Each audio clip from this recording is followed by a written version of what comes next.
MBBS in just 16 lakhs. Kyrgyzstan, Central America, Russia, Georgia. Orbit Global Education.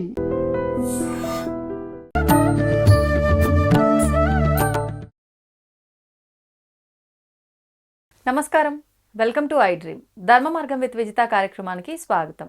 ప్రస్తుతం మనతో పాటు ఉన్నారు ప్రముఖ ఆధ్యాత్మికవేత్త, పూర్వపు యాదగిరిగుట్ట అర్చకులు, ఆంధ్ర ఉపన్యాసకులు డాక్టర్ సందుగు కృష్ణమాచార్యుడు గారు. ఇప్పుడు వారితో మాట్లాడి మరిన్ని మంచి మంచి విషయాలు అడిగి తెలుసుకుందాం. నమస్కారం అండి. అందరికీ శుభాకాంక్షలు, ఆశీస్సులు.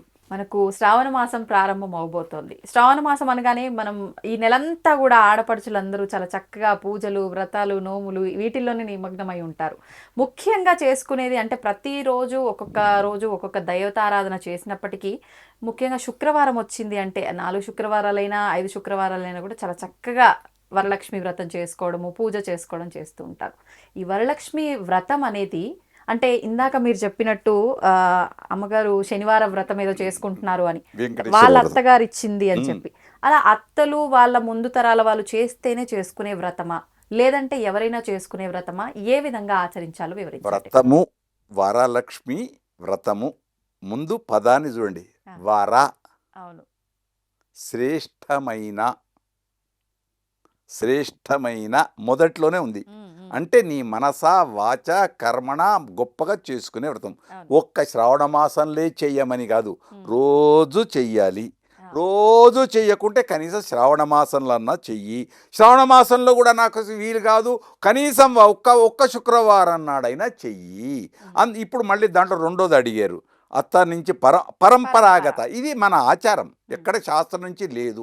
మన ఆచారం ఇచ్చి పుచ్చుకొనుట, పెద్దల నుండి అనుగ్రహించబడుట. కొత్త వాళ్ళు స్వీకరించవచ్చు, ఎవరైనా స్వీకరించవచ్చు, దానికి నియమాలు ఏం లేవు. అయితే ఇక్కడ ఒకటి, ఎందుకు ఈ ఇచ్చుకుట్ట పరంపర? ఆషాఢం దూరం చేస్తుంది, శ్రావణం కలుపుతుంది. ఆషాఢంలోనే భార్యాభర్తలు, ఆ తల్లిగారింట్లో ఉంటుంది ఆమె, ఈయన తల్లిగారింట్లో ఉంటాడు ఈయనే. అక్కడ ఎడం. తర్వాత శ్రావణ మాసాలు కలిపిన తర్వాత మొట్టమొదటి పూజ, ఇద్దరు కలిసి హాయిగా పూజ చేయడం. అందుచేత శ్రావణ మాసం ఏం చేస్తుంది? శ్రవణ శుభగం. శ్రావణం పేరే అదే, శ్రవణ శుభగం. మంచి మాటలు వినుట. ఆ మాటలేంటి? వేదవాక్కులు, పూజావాక్కులు, మంచి ఈ అమ్మగారులు వాళ్ళ భజనలు ఇవి. అందుకు ఆషాఢంలో ఏముంది? ఆషాఢంలో వర్ష ఋతువు కాబట్టి వర్షాలు వస్తాయి కాబట్టి బోనం అనేవరకు ఏమైంది? అన్నం అనేవరకు ఏమైంది? అక్కడికి బ్యాక్టీరియా అంతా అక్కడికి వెళ్ళిపోతుంది. ఆ బ్యాక్టీరియా అంతా వచ్చేటప్పటికి ఏముంటుంది? వేపక మండలు. ఇక్కడ శ్రావణ మాసంలో వరలక్ష్మి వ్రతం దగ్గర మామిడి ఆకులు అంతే. అక్కడ ఇక్కడ అది సైంటిఫిక్ రీజన్గా వెనకటి వాళ్ళు పూర్వీకులు మనకి ఇచ్చినటువంటిది. కనీసం ఈలానన్నా సౌభాగ్య వ్రతం చేసుకో తల్లి. దీనికి అనేక రకాల్లో మళ్ళీ వ్రతాలు వచ్చాయి. పండితులు చెప్తున్నారు ఎన్నెన్నో సౌభాగ్య వ్రతమని, ఆ వ్రతమని, ఈ వ్రతం ఎన్నెన్నో వచ్చాయి. ఏదైనా ఒకటే, దైవ ఆరాధన. అది చేస్తే చాలు, సంతోషం. ఇప్పుడు అంటే ఈ వ్రతం చేసే రోజున కూడా ఇందాక మీరు ఇంతకుముందు టాపిక్లోనే చెప్పినట్టు సాయంత్రము లక్ష్మీ అమ్మవారి ఆరాధనకు శ్రేష్టం కాబట్టి సాయంత్రమే ఈ వ్రతం చేసుకోవాలి, పొద్దునంతా ఉపవాసం ఉండాలి అని చెప్పి. కొంతమంది లేదు పొద్దున చేసుకున్నా పర్వాలేదు కానీ వాయినాలు ప్రత్యేకం, ఈ పసుపు కుంకుమలు ముత్తైదులకు ఇవ్వటం, అది సాయంత్రం ఇచ్చుకోవచ్చు అని రకరకాలుగా చెప్తారు. అసలు ఏంటి వాస్తవం? పూజ కాగానే అందరికీ తిలకం పెడతామే, ఎందుకు పెట్టాలి? మంచిని పంచుట. కానీ స్త్రీ కోరుకునేది ఏంటి? సౌభాగ్యమే పసుపు కుంకుమ ఎదుటి వాళ్లకు ఉంచేసి ఇస్తేనమ్మా పుచ్చుకుంటేనమ్మా. దానికి ఆ వాయనం కూడా ఇచ్చేటప్పుడు, చాట వాయనం, ఈ వాయనాలు ఇచ్చేటప్పుడు ఏం చేస్తారు? ఇస్తిని పుచ్చుకుంటుంది. ఏమి ఇస్తిని? ప్రేమను పంచాను, నీ దగ్గర నుంచి ప్రేమను పొందాను. ఆ ప్రేమనే ఆశీర్వచన రూపంలో ఉంటుంది. సౌభాగ్యవతి భవ వర్ధతాం, పిల్లలు పాపలు చల్లగా వర్ధిల్లమ్మా అని దీవించటం. కనుక ఎప్పుడు ఇచ్చామో ఎప్పుడు చేశామని కాదు, ఉపవాసం కూడా తిన్నామా తినలేదా అని కాదు, లఘు ప్రసాదం అంటే జలరూపమైన ప్రసాదం స్వీకరించుట. అంటే పాలో ఏదో స్వీకరించి చేయుట. ఎక్కువ చేసే వరకు పెద్దలు కూడా అదే చెప్తారు, ఆహారం బాగా తింటే నిద్ర వస్తుంది, మత్తు వస్తుంది. కాబట్టి ఆహార నియమం, ఆహార శుద్ధి, బాండశుద్ధి. మనకు వెనకటి వాళ్ళు చెప్పారు, బాండశుద్ధి లేని ఆచారం అది ఎలా అన్నాడు వేమన. కనుక బాండశుద్ధి, ఆహార శుద్ధి, మనశుద్ధి ఇవన్నీ కావాలి. అందుకోసం వరలక్ష్మి వ్రతం శ్రేష్టమైంది, ఉమ్, జరుపుకునేది. అది అంతేనా, ఇంకోటి శ్రీ సూక్తంలో ఉంది, శ్రియ పంచదశస్యంచ శ్రీకామ సతతం జపేత్. ఆ, శ్రియ పంచదశస్యంచ 5, 10, 15 ఈ అమ్మవారిని 16 రకాల్లో ఆరాధనలు చేస్తే, శ్రీ సూక్తంతో ఆ, పూజలు చేస్తే సంపద వస్తుంది. ఆ సంపద ఆరోగ్య సంపద, ధన సంపద, విద్యా సంపద, జీవన సంపద, అన్ని సంపదలే. ఉమ్, కనుక స్త్రీలు చేసేది ఎందుకంటే సౌభాగ్యానికి, మా ఆయన క్షేమంగా ఉండుగాక. ఉమ్, ఇంకేం చెప్పాలి, ఇంతకంటే పురుషులు ఈ మాట కంటే గొప్ప ఎంత ఇచ్చినా తక్కువ స్త్రీలకు. అవును, ఆమె ఏం కోరుతుంది, సౌభాగ్యం. మా ఆయన సౌభాగ్యం అంటే అదే అర్థం, అంతే. మా ఆయన చల్లగా ఉండుగాక. మళ్ళీ పురుషుడు ఉమ్. అనుకుంటున్నారా వాళ్ళు ఇలా ఏమో. ఏమైనా? నేను పురుషుణ్ణే, ఆ, నేను పురుషుణ్ణే. అవును. కాకుంటే యాత్రలు పోయేటప్పుడు మా ఆవిడ రైక కణమో ఏదో తీసుకొని వెళ్ళి ఇలా పట్టుకొని నదిలో స్నానం చేసి మా ఆమె కూడా బాగుండాలి, మా ఆమె కూడా ఇది మీరు అనుకుంటున్నారు, అనుకుంటున్నాం. కానీ ఎంతమంది అనుకుంటున్నారు అనుకోవట్లేదు. ఏమో. కనుక లోకంలో ఇద్దరు అన్యోన్యంగా ఆ, ఈ సౌభాగ్య వ్రతం ఎట్లో ఆయన కూడా పురుషుడు కూడా తను పరమేశ్వరుని మీద అభిషేకం చేస్తూనో అర్చన చేస్తూనో అందరూ బాగుండాలి అనుకుంటే చాలు. అందుకే భారతదేశం యొక్క ఏమిటిది ఉమ్, పెద్ద సూక్తి, ఉమ్, సర్వే జనా సుఖినః భవంతు. అంతే, అది పెద్ద విశేషమైన అర్థం. అవును. అంతేకాదు, శత్రువు మిత్రువు కావాలి అని పూజ చేసే వాళ్ళు ఎంతమంది ఉన్నారు. లేరు. పగయణగించుటెంతయు శుభంబు అది లస్స. ఉమ్, తిక్కన సోమయాజి అంటాడు మహాభారతంలో, పగయణగించుటెంతయు శుభంబు.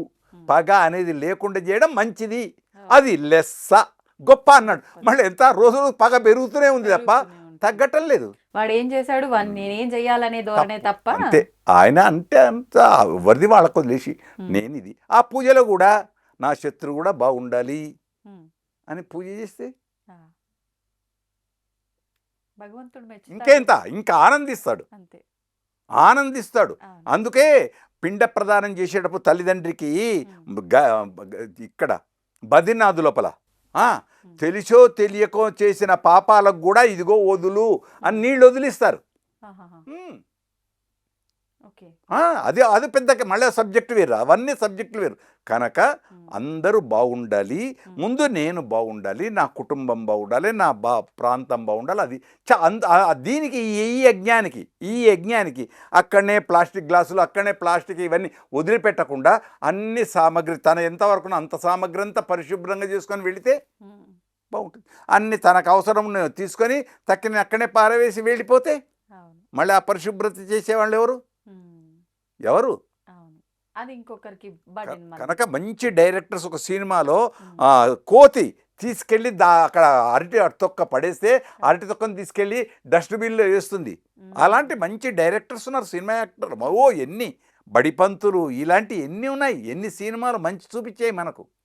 కాబట్టి మంచి ఉంది, చెడు వస్తుంది, ఆ చెడును రానికుండా చేద్దాం. ఈ వరలక్ష్మి వ్రతంలో కూడా కొంతమంది కొన్ని విధానాలు చెప్తున్నారండి. 9 నైవేద్యాలని, 9 రకాల తోరణము, ముళ్ళు, ఇవన్నీ. నవము అనేది పూర్ణ సంఖ్య. మీరు 9ని ఎన్ని వేసినా మళ్ళీ 9 వస్తూ ఉంటుంది, అది పూర్ణ సంఖ్య. ఆ పూర్ణత్వం కోసం పెద్దలు కల్పించింది, శాస్త్రంలో ఎక్కడా లేదమ్మా, శాస్త్రంలో ఎక్కడా లేదు. రేపు వినాయక చవితి వస్తుంది, వచ్చే నెల లోపల, తర్వాత భాద్రపద మాసం, అక్కడ కూడా వినాయకుడిని పూజ చేస్తాం. పార్వతి అమ్మవారు ఆ నలుగురు పిండి చేసింది, బొమ్మను పెట్టింది. మళ్ళీ భారతి కళ్యాణానికి నాటికే ఉన్నాడే. మళ్ళీ విఘ్నేశ్వరుడు ఆరాధనలు, విశ్వక్సేన ఆరాధనలు, ఇవన్నీ ఉన్నాయే. ఇదంతా మనం అంతవరకే, విమర్శకొద్దు, ఎక్కడా వద్దు. విందాం, మంచిది స్వీకరిద్దాం, మంచిగా ఆచరిద్దాం, అంతవరకు. అంచేత 10 మంచి విను, మంచి చెయ్యి. ఇది పెద్ద యజ్ఞం, ఇది పెద్ద యజ్ఞం. కనుక లోకం మంచిని పొందుగాక, వరలక్ష్మి అందరినీ అనుగ్రహించుగాక. శత్రువులను, మిత్రులను అందరి, అక్కడ చారుమతి దగ్గర మిత్రులననే లేదు కథ లోపల. వచ్చిన ప్రతి ఒక్కరికి అందరికి ఇచ్చింది. అప్పుడు అందరు కూడా ఓ చారుమతిని పొగిడారు. అదే లోకంలో చారుమతి, ఆ పేరు కూడా చూడండి, శ్రేష్టమైన మనస్సు కలిగినది ఓకే ఓకే. శ్రేష్టమైన మనసు మతి బుద్ధి కలిగినది అంటే నా ఒక్కనే నేను బాగుపడుదునుగాక అని కాదు ఆ వ్రతంలో అందరూ. అవును. కాబట్టి ఆ పేరులో కూడా అదే స్వార్థం ఎక్కడ వరలక్ష్మి కనిపించదు. రెండు కనపడతాయి వరలక్ష్మి వ్రతంలో గమనించ ముఖ్యంగా. ఆ. మొదటి పేరు వరలక్ష్మి వ్రతం. ఆ, వ్రతం అంటే దీక్ష. వర శ్రేష్టమైన చివరికి మళ్ళీ ఆ పేరు ఆమె పేరు ఉమ్. చారుమతి. పేరు లేదా ఇంకో పేర్లు దొరకలే, ఇది ఎందుకు పెట్టావు? ఆ, కనుక ఇవి తెలుసుకొని నిజము తెలుసుకు మెలగాలి మనిషిలాగా సినిమా పాట. అవును. నిజము తెలుసుకు మెలగాలి మనిషిలాగా. మనిషి అంటే ఏంటో తెలుసుకుంటే చాలు. అంతే. అది చెప్పేవాళ్ళు తక్కువయ్యారు, వినేవాళ్ళు అసలే వినరు. ఆయన ఏదో చెప్తున్నాడు నాకెందుకులే అంటారు అంతే. దీనికి వెనకటి ఒకటి ఉంది సామెత. ఏంటండి? పురాణాలు వెనకట హరికథలు పురాణాలు చెప్పేటప్పుడు ఉపన్యాసాలు చెప్పేటప్పుడు వచ్చి కూర్చునేవాళ్ళు. అప్పుడు పల్లెలలో ఏం చేసేవాళ్ళు, ఈ తుండుగుడ్డ ఉంటుంది కదా, ఈ తుండుగుడ్డను కిందేసి కూర్చునేవాళ్ళు. కూర్చొని మళ్ళీ అంత అయిపోయిన తర్వాత శ్రీరామచంద్ర భగవానికి జై అనగానే అందరు లేచి మళ్ళీ దీన్ని దులిపేవాళ్ళు. అంటే విన్నదంతా మళ్ళీ పోయింది అని పెద్దలు అంటారు, నేను కాదు, పెద్దలు కొందరు అనేవాళ్ళు. ఈ చెవుల నుంచి ఈయన, ఈ చెవుల నుంచి వదిలే గజేంద్ర ఆయన చెప్పినా అంటావా అనేటోళ్ళు ఉన్నారు, ఇవి పట్టుకునేటోళ్ళు ఉన్నారు. జీర్ణించుకుని మంచి గ్రహిద్దాం, చెడును వదిలిపెడదాం. అయితే ఇప్పుడు ఈ శ్రావణ మాసంలో ఎక్కువగా లక్ష్మీ అమ్మవారి ఆరాధన చూస్తూ ఉంటాం. కానీ స్వామిని అమ్మవారిని ఇద్దరిని కలిపి ఆరాధించటము ఇంకా ప్రాముఖ్యం అని చెప్పి మీరు చెప్పారు. ఈ ఎలాగూ మనకు శనివారాలు కూడా ఉన్నాయి. శుక్రవారం అమ్మవారిని ఆరాధిస్తాము, శనివారాలు వస్తున్నాయి, స్వామి వారిని కూడా ఆరాధించే వాళ్ళు ఉంటారు. 7 శనివారాల వ్రతము అని చెప్పి ఇలా ఆచరిస్తున్నాం. ఏ విధంగా ఉండాలి ఈ ఆచరణ అంతా కూడా? ఇది పెద్దలు అత్తయ్య, మామయ్య, తాత, తండ్రి ఏ విధంగా ఇచ్చారో ఆ విధంగా ఉండాలి. అదే ఆలయాలలో కూడా వెనకటి నుండి వస్తున్నటువంటి సంప్రదాయం, సనాతన ధర్మం, దాని లోపల సనాతన ధర్మం, అసనాతన అనే పేరు ఉంచండి. అలానే ఆలయాలలో కూడా ఏనకటి నుండి ఏ ఆచారాలు అయితే వస్తున్నాయో అదే ఆచారాలు పాటిస్తారు ఇప్పటికి కూడా ఎన్ని చెప్పినా ఆ ఆచారం మాత్రం ఉంటుంది. 1, 2 ఇక్కడ లక్ష్మీనారాయణ తప్పకుండా దంపతులను కలపడమే మనది తప్ప విడదీయడం లేదు. 2, 3 దీపం, జ్యోతి. రేపు శ్రావణ మాసంలో జ్యోతిని రూపంలో ఆరాధిస్తాం వెంకటేశ్వర స్వామిని. బాగుంది. వెంకటేశ్వర స్వామి జ్యోతి స్వరూపుడు. రేపు అయ్యప్ప కూడా జ్యోతి స్వరూప హరిహరపుత్ర అయ్యప్ప. ఆయన బ్రహ్మచారే, హరిహరపుత్రుడు బ్రహ్మచారే. రేపు ఈ ప్రశ్న కూడా అడగొచ్చు. కానీ జ్యోతి రూప, జ్యోతి అంటే ఎవరు? దీపం జ్యోతి పరంబ్రహ్మ ఈజికల్ట్ అంతా అతనే, ఆయన్నే భగవంతుడు, ఆయనే అమ్మ, అంతా అదే. అందుకు శ్రీనివాసుడి దగ్గరికి వచ్చేసే వరకు శ్రీనివాసుడు ఎక్కడ? వక్షస్థలంలో ఉంది ఆదిలక్ష్మి, ఇటు భూదేవి, ఇద్దరు ఉభయ దేవేరులతో ఉంటాడు భగవంతుడు. కనుక ఆ భావన రావాలి, ఒక్కడనే ఆరాధిస్తున్నాని కాదు. కనుక ఉభయులను కూర్చి చక్కగా ఆరాధిస్తూ ఆ దీపంలోనే వత్తులు కూడా అదే స్వామి అమ్మవారు, ఆ దానితో కలిపి ఆరాధించి ఆ జ్యోతిని వెలిగించి ఆ ఆరాధనలు అందిస్తే చాలు, అంతే. తృప్తిగా ఆనందంగా స్వామి నీవే తప్ప నితప్పరం బెరుగన్, నువ్వే నాకు దైవాన్ని రక్షించు అని శరణాగతి చేస్తే చాలు, గొప్పది అది. ఇప్పుడు అంటే మనకి శ్రావణ మాసంలో మహా అయితే 4 శనివారాలు 5 శనివారాలు వస్తాయి. మరొకవేళ 7 శనివారాల వ్రతం చెయ్యాలి అనుకున్న వాళ్ళు ఇప్పుడు మొదలు పెట్టొచ్చా? మొదలు పెడితే మిగతా మంత్లో కంటిన్యూ చేయొచ్చా? ఎప్పుడైనా మొదలు, మంచికి ఒకటే ఇది, మంచికి సమయం, ఇవన్నీ మనకి నియమాలు ఎన్నో ఉన్నాయి. ముహూర్తం, గ్రహచారం, నక్షత్రం, బలం, ఎన్నో ఉన్నాయి. అన్నీ తెలిసినవాడు అమాస నాడు పోతాడు, ఏమీ తెలియనివాడు ఏకాదశి నాడు పోతాడు. ఈ చిన్న సామెత ఏమందాం. కనుక ఇవి మనం ఏర్పరచుకొని పెద్దలు చెప్పిన నియమాలు కాకుంటే నియమాలను తప్పుపట్టడం కాదు. నువ్వు మంచి ఏది చేద్దామనుకుంటావో అప్పుడే చేసేయి. అందుకు నేను దానం చేస్తాననేటప్పుడు ఈ చేతి నుంచి వచ్చే దానం ఇట్లా ఇస్తా అనుకునే లోపల మళ్ళీ అవతలకు పోయి వచ్చే లోపల నీ మనసు ఏం మారుతుందో, కనుక ఆ దానం వెంటనే చేసేయి మంచిని. కాబట్టి మంచికే చెప్పాడు, చెడు చెప్పలే. చంపుతా అన్నావు కాబట్టి వాడిని ఇప్పుడే చంపేయి అని చెప్పలే, ఎక్కడ ఏ శాస్త్రం చెప్పలే. కాబట్టి మంచిని ఎప్పుడైనా, ఇది ఒక్కటే కాదు, అన్ని శుక్రవారాలు మంచియే. ఒక్క శుక్రవారమే కాదు, రోజు కుంకుమార్చన మంచిది. ఆలయాలలో రోజు కుంకుమార్చన. ఉదయం కుంకుమార్చన, సాయంత్రం కుంకుమార్చన. మళ్ళీ అక్కడ శుక్రవారమే అని లేదే. అవును. కానీ మళ్ళీ శుక్రవారానికి ప్రాధాన్యత ఇవ్వాలి కాబట్టి ఉంజలి సేవ అని ఒక ఆలయంలో, ఇంకొక ఆరాధన అని ఇంకో ఆలయంలో, ఇంకో ఆరాధన, ఏదో రూపంలో మొత్తానికి ప్రత్యేక ఆరాధనలు ఉంటాయి, సామాన్య ఆరాధనలు ఉంటాయి. కనుక సంతోషం. అంటే ఇప్పుడు మనం ఏ వారము ఏ దేవుడు అనేదంతా అవసరమే లేదు, మన భావన ఎలా అనిపిస్తే అలా అది ఆరాధించొచ్చు. గొప్పది. ఇప్పుడు మీరు చెప్పిన దానిలో 100 మార్కులు కాదు, 200 పైన మార్కులు వేస్తున్నా. అంటే 100 plus plus plus plus plus వేస్తున్నా మార్కులు. కనుక ఎప్పుడు అనలేదు, నీకు మంచి ఎప్పుడు అనిపిస్తే అప్పుడు చెయ్యరా బిడ్డ, మంచి చెయ్యి, అంతే, చెడు చెయ్యకు, అంతే. మనం భగవంతుడి విషయంలో ఏం చేస్తున్నా సరే ఏదో ఒక భయం అనేది ఉంటుంది. అంటే ఏదైనా తెలిసి తెలియక తప్పు చేస్తే మళ్ళీ ఇది నాకు దోషంలా వస్తుందేమో ఫలితం మళ్ళీ పెద్ద మంచిది ఇచ్చారు మీరు. అందుకే ప్రతిదీ చేసిన తర్వాత చివరికి ఉంటుంది, కాయేన వాచ మనసేంద్రియైర్వా బుద్ధ్యాత్మనావా ప్రకృతే స్వభావాత్ కరోమి యద్యత్ సకలం పరస్మై నారాయణ ఏతి చదువుతామే అందరం. అంతే తప్ప మళ్ళీ ఇంకోటి చదువుతాం, మంత్రహీనం క్రియాహీనం భక్తిహీనం జనార్దన. అంతేకాదు యదక్షర తప్పు చదవచ్చు, స్వరం తప్పు కూడా వస్తుంది. యదక్షర పదభ్రష్టం మాత్రాహీనంత యద్భవేత్ తత్సర్వం క్షమ్యతాం దేవ నారాయణముస్తి. పెద్దది, ఇంత పెద్ద గజదండ వేయాల్సిన అవసరం లేదు, చిన్న మాల వేసి ఇదే పెద్ద అనుకో అంటే ఏ ముఖ్యమంత్రి కూడా తప్పు పట్టాడు. ఇంత పెద్దగా వేసి 50 మంది పట్టుకొచ్చి వేయాల్సిన అవసరం లేదు. దేశానికి నేనేం చేస్తున్నాను ఆ ద్రవ్యం. అందుకే కొందరు మంత్రులు, కొందరు ముఖ్యమంత్రులు కూడా నాకు దండలు వేయకండి, ఆ దండలకు వేసే ఖర్చును పేదవాళ్ళకు ఖర్చు పెట్టండి, నాకు ఒక చిన్ని పుష్పం ఈ అంతే చాలు, చిన్ని పుష్పం, అది కూడా గులాబీ పువ్వు కాదు, ఏదో ఒక ప్రేమ పుష్పం అంతే చాలు, అది గొప్పది, అంతే.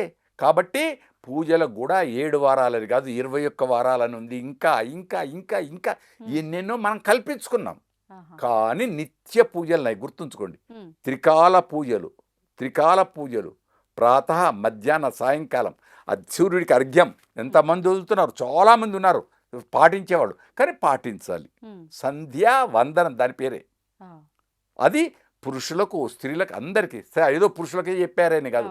సో అప్పుడు దీపాలు వెలిగించి జ్యోతి, ఉదయం లేవగానే దీపం వెలిగించి ఇచ్చేయడం, పాలో ఏదో నైవేద్యం, మధ్యాహ్నం మళ్ళీ వంట కాగానే మళ్ళీ దీపాన్ని ఆరాధన చేసి మళ్ళీ ఆ మధ్యాహ్నపు ప్రసాదం నైవేద్యం, మళ్ళీ సాయంత్రం కాగానే సాయంత్రం జ్యోతి వెలిగించి మళ్ళీ ప్రసాదం. కాకుండా సాయంత్రం అయ్యే వరకు ఏం చేస్తాం, సాయంత్రం దీపం జ్యోతి పరబ్రహ్మాన్ని దండం పెట్టి మళ్ళీ ఆ మాంగళ్యాను దీపలక్ష్మికి మళ్ళీ కళ్ళకు అద్దుకోవడం, పేరంటానికి వచ్చిన వాళ్ళు పేరంటే అంతా మనం కల్పించుకున్నది. ఇవన్నీ కాకుంటే శాస్త్రం ఉంది, దాన్ని ఆచరిస్తున్నాం, ఆచరించింది మంచిగా ఆచరించు, ప్రేమతో ఆచరించు. శనివారమే కాదు అన్ని గొప్పవే. 365 రోజులు విన్నారా, 24 గంటలు సృష్టిలో ఉన్నది ప్రతిదీ మంచి అనుకుంటే భావన లేదు, ఇంకేంది. ప్రహ్లాదుడు ఏం చేశాడు, ఏం భావన చేశాడు, ముహూర్తం చూసుకొని తపస్సుకు వెళ్ళాడా, ధ్రువుడు ముహూర్తం చూసుకొని తపస్సు చేశాడా, ఏ ఋషులు.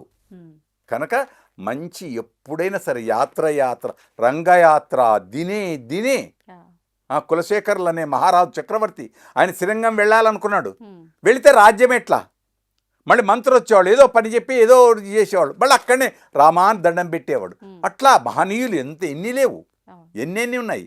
కనుక రోజు ఆరాధిద్దాం ఎదుటి వాళ్ళని, సర్వం ఆ ప్రాణి సేవ, సర్వ ప్రాణికి సేవిద్దాం, తోచింది ఏదో అంత. కానీ ఇంకొక ఇక్కడ మంచి మాట చెప్పారు, వెనకటి సినిమాలు ఈ సినిమాలు కాదు, అంటే ఇప్పటి సినిమాలు నేను తిడుతున్నానని కాదు, మంచి అందించడం లేదు ఏమో అని మనసులో అనిపిస్తుంది. ఎందుకు ఉదాహరణ ఇచ్చిన ఒక్కటే, ఒకనాటి లవకుశలో ఎన్టీ రామారావు గారు నటించిన లవకుశలో కుశలవులకు చెప్తాడు, యజ్ఞాని కోసం సమిధలు తీసుకురా, కర్రలు తీసుకురా బాబు అంటాడు. ఆ కుశలవులు వెళ్ళి చెట్టుకు నమస్కరిస్తారు, నమస్కరించి మీ నుండి నేను ఈ కర్రలను స్వీకరిస్తున్నాము. ఇప్పుడు ఎంతమంది అలా చెట్టుకు నమస్కరించి కొడుతున్నామో నాకైతే తెలియదు. మళ్ళీ ఆనాడు డైరెక్టర్స్, ఆనాడు డైరెక్టర్లు, ఈనాడు డైరెక్టర్లు, ఆనాడు నటులు, ఈనాడు నటులు, ఆనాడు పండితులు, ఈనాడు ఏ లోటు లేదు. చెప్పేవాళ్ళు సరిగ్గా చెప్పటం లేదు, ఆచరించేవాళ్ళు ఆచరించడం, అదొక్కటే. విన్నారా? కాబట్టి ఆడంబరాలకు వెళ్ళొద్దు, చెడును కాకుండా మంచిని అందిద్దాం, ఆ మంచిని పట్టుకుందాం. ఒకటే ఒకటి ఉదాహరణ, గులాబీ పుష్పం ఉంది, ఆ పుష్పం ఏంటి, పరిమళం అందించాలి. అందుకే పెద్దలు ఏమన్నారు, వాసన లేని పువ్వు బుధ వర్గము లేని పురంబు. ఎన్ని గొప్పగా చెప్పాడండి.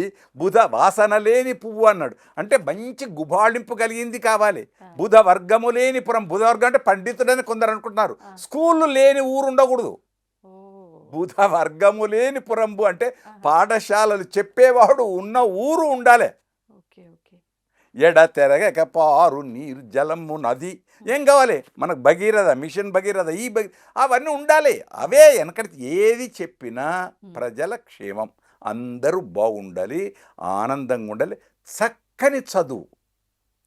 పోతన్న ఒక మంచి మాట అంటాడు. పోతన్న రాస్తూ ప్రహ్లాదుడి చేత అనిపిస్తాడు, తండ్రికి చెప్తాడు. హిరణ్యకశిపుడు చెడ్డవాడు అనుకుంటున్నాం, కానీ చెప్తాడు. ఏమంటాడు హిరణ్యకశిపుడు కొడుకు, చదివించదన ఆర్యులొద్ద చదువుము తండ్రి, నిన్ను తీసుకెళ్ళి ఆర్యులొద్దా అన్నాడు. ఏదో గురులొద్దా అనలే, అంతకు పూర్వం అని చెప్పాడు. చదివిన సదసత్ వివేక చతురత కలుగన్. సత్ అసత్, ఏది మంచి ఏది చెడు అది తెలిస్తే చాలు. అందరు అబ్దుల్ కలాం, అందరూ చిన్నజీయర్లే, అందరూ రాజులే, అందరూ అంతే. ప్రజాస్వామ్యం అక్కడ దాకెందుకు, మన ప్రజాస్వామ్యం రోజు అంటామే, ఉద్యోగులు అందరం అంటామే, హక్కులు అడుగుతున్నాం. విధులు మన ప్రజాస్వామ్యంలో రాజ్యాంగంలో రెండున్నాయి, హక్కులు ఉన్నాయి, విధులు ఉన్నాయి. విధి ఎవరి డ్యూటీ వాళ్ళు చేస్తే, భార్య డ్యూటీ భార్య, భర్త డ్యూటీ భర్త, విద్యార్థి డ్యూటీ విద్యార్థి చదవడం, ఎవరి డ్యూటీ వాళ్ళు చేస్తే ఇంకేమి లేదు. అదే రామరాజ్యం. దొంగలే లేరు, తాళాలు అవసరం లేదు. అందుకోసం ఇది ఉంటే చాలు, అలాంటి కాలం వస్తుంది అని ఆశిద్దాం.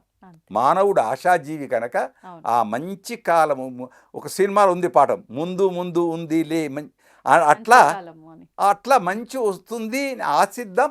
మంచి జరగాలి, అందరూ బాగుండాలి. ఇంకో ఇప్పుడు చెప్పాను, జీతాల కోసం పోరాడుతున్న, హక్కుల కోసం, కానీ విధుల కోసం మన విధి మనం కరెక్ట్గా చేస్తున్నామా లేదా అది నాకు నేర్పింది మా సర్వేల్ రెసిడెన్షియల్ స్కూల్. డ్యూటీకి సర్వేల్ రెసిడెన్షియల్ స్కూల్లో నేను డ్యూటీ చేసేటప్పుడు ఒక్క నిమిషం ఆలస్యంగా క్లాస్ రూమ్లోకి ఎంటర్ లేదు. మళ్ళీ ఇంకో లెక్చరర్ వచ్చేదాకా బయటకు వచ్చేది లేదు. మేము మళ్ళీ నెక్స్ట్ పీరియడ్ లెక్చరర్ అక్కడ నిల్చున్నప్పుడే మళ్ళీ మేము బయటకు వచ్చేది. కారణం, పిల్లలకు మళ్ళీ వేరే విధంగా ఇంకో దిక్కుపోతుంది. నా డ్యూటీ అయిపోయింది కదా, నా పీరియడ్ అయిపోయింది కదా, బెల్ అయింది కదా అని వెళ్ళిపోయాయి అనుకోండి, పిల్లలు వేరే ముచ్చట్లు పెడతారు. కాబట్టి ఆయన రాగానే గుడ్ మార్నింగ్ సార్ అని లేస్తారు కదా, శుభోదయం అని, అంతే. వాళ్ళకి సమయం ఇవ్వకూడదు. దాన్ని మన క్రమశిక్షణ, దాన్ని ప్లానింగ్, ప్రణాళిక, ప్లానింగ్, టైం టేబుల్, అంతే. దాంతో అట్లానే డైరీ రాసుకునే వాళ్ళ రోజు నిత్య దినచర్య. ఆ దినచర్యలు నువ్వు చెడు రాసుకొని మళ్ళీ ఒకసారి చూడు, రాస్తున్నారు దినచర్యలు, కానీ మళ్ళీ పేజీ నేను ఎన్ని చెడు చేసినా ఎంతమంది చూస్తున్నారు, చూడట్లేదు. ఉంటారేమో కానీ ఉన్నారు, తక్కువ మంది. తక్కువ అవుతుంది, తక్కువ కాకూడదు, ఎక్కువ కావాలి. నా కోరిక అంతా అది ఒకటే, దేశంలో మంచి పెరగాలి, చెడు తగ్గాలి. చెడు ఉంటుంది, ఎన్ని చేసినా చెడు ఉంటుంది, విమర్శలు వస్తాయి. నేను ఇప్పుడు మాట్లాడుతున్నాను, ఎన్నో విమర్శలు వస్తాయి, కానీ చివరిగా నేను చెప్తున్నాను మా ప్రేక్షక మహాశయులకు అందరికీ, మాలో ఉండే వాక్కులలో ఏదైనా చెడొస్తే దాన్ని అన్యథా భావించకండి, మంచిగా స్వీకరించండి, మీవాడు అనుకోండి. నేనేదో ధర్మ సందేహాలు పండితుడు చెప్పాడని కాదు, ఆలోచిద్దాం, మంచిని పట్టుకుందాం. శుభం శుభం శుభం. జయోస్తు. తవ్వండి, తవ్వుతున్న శివలింగం సరే, దాన్ని అట్లా కప్పేసేయండి, చూపించదండి. Krishna is there. మూర్తి పూజ కాదు, సాక్షాత్ బ్రజేంద్ర నందన భగవాన్ ఉన్నారు మూర్తిలో. ఏమీ ఆశించకుండా ఆరాధించే వాళ్ళు కూడా ఉన్నారా ప్రభుజీ? నిజమైన భక్తి అంటే మనకు తెలియదు కాబట్టి